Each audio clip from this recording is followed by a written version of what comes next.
Hello Marvin啊，咁啊又係大戶情報嘅時間啦，咁啊亦都咧我老友啦，好多謝佢啦，咁啊今次咧又再次咧提供一匹佢哋咧睇重嘅馬咧俾我哋咧可以參考嘅。嗱，咁今次就禮拜三之後啦，禮拜日嘅賽事，咁最緊要嘅咁當然係打比啦，係咪先嚇？咁亦都咧。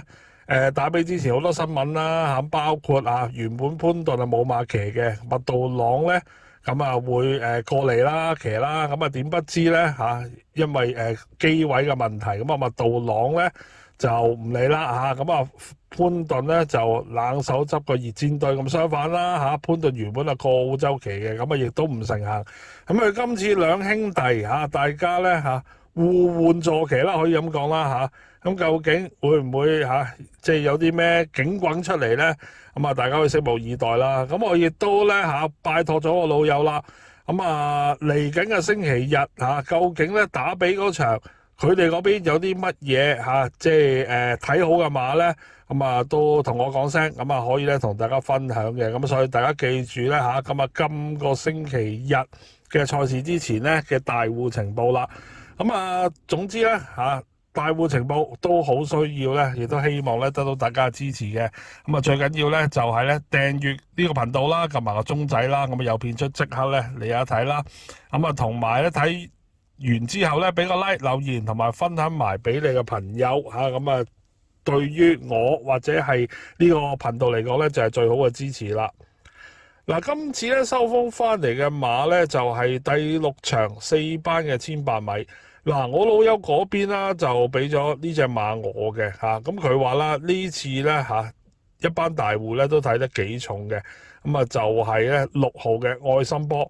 咁我聽完之後咧，咁我都即刻睇一睇呢匹馬啦。嗱，今次咧又換騎師啦咁由田泰安啦，咁換咗啦奧爾文。嗱，咁呢匹馬咧就唔係第一次一過嚟谷草度跑嘅，咁早喺啦上年嘅11月喺第一次喺香港上陣嘅時候咧，就已經喺谷草咧跑呢個1200米嘅。咁不過咧呢匹馬啦，應該咧就真係咧唔係跑咁短嘅。事關咧之後啦，再出場咧佢都有增程，由1200米啦，跟住到1400啦，跟住到跑1600啦，咁入頭4名啦。再到最近一次咧跑沙田1800米咧，咁入位跑過第3。咁好明顯呢匹馬咧越長嘅路程咧就越啱佢跑嘅。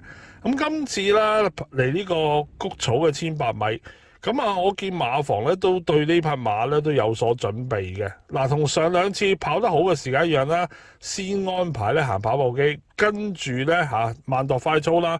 今次咧中途咧仲安排多課習咧嚟試嘅。咁比上兩次嚟講咧，嗰個操練嘅量嚟計咧，咁一定係有多冇少噶啦。咁而呢匹馬啦，以往咧咁大後上跑法嘅，今次排個6檔，會唔會話稍為跟前少少嘅位置去跑咧咁始終谷草咧，咁前少少咧就點都比較着數啲嘅。咁我覺得咧都有呢個可能性嘅。咁同埋愛心波啦，能夠喺沙田面對一班咧即係比較強嘅對手啦，都可以咧即係跑得接近可以上到名。你話翻到嚟谷草嘅話咧，多多少少點都會一啲優勢嘅。咁所以我自己諗啦，以上呢幾點啦，可能就係咧吸引到我老友嗰邊啲大戶咧睇中呢匹馬嘅原因。咁大家喺度呢場馬嘅時候啦，咁都可以留意下呢匹愛心波啦如果佢嘅谷草嘅性能咧唔係話太過差嘅話咧，應該咧都會有啲嘢睇嘅。咁我都覺得啦，今次咧我老友俾呢匹馬咧都幾值得搏下嘅。